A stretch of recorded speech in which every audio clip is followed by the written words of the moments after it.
ঢাকা বিশ্ববিদ্যালয়ের শিক্ষার্থী সাম্য হত্যায় তদন্তে মাঠে নেমেছে গোয়েন্দা পুলিশ। ৭১ পত্রিকার টপ নিউজের সঙ্গে আছি আমি সাংবাদিক রহমত। ঢাকা বিশ্ববিদ্যালয়ের শিক্ষা ও গবেষণা ইনস্টিটিউটের শিক্ষার্থী ও ছাত্রদল নেতা শাহরিয়ার আলম সাম্য হত্যার তদন্ত ঢাকা মহানগর গোয়েন্দা পুলিশের কাছে হস্তান্তর করা হয়েছে। গত রবিবার গোয়েন্দা পুলিশের যুগ্ম কমিশনার মোহাম্মদ নাসিরুল ইসলাম সাম্য হত্যা মামলা ডিবিতে দেওয়ার আদেশ পেয়েছেন এবং রবিবার থেকেই কাজ শুরু করেছে গোয়েন্দা পুলিশ। বিষয়টি নিশ্চিত করেছে বিবিসি বাংলা।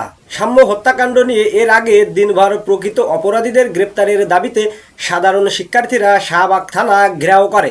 অন্যদিকে বিএনপির ছাত্রদলের নেতাকর্মীরা শাহবাগ সড়ক অবরোধ সহ নানা কর্মসূচি পালন করেছে। বাংলাদেশে দীর্ঘ বছর একদলীয় শাসনের কারণে দেশের অধিকাংশ নাগরিকদের মনের ভিতরে স্বৈরতন্ত্র স্থান করে নিয়েছে।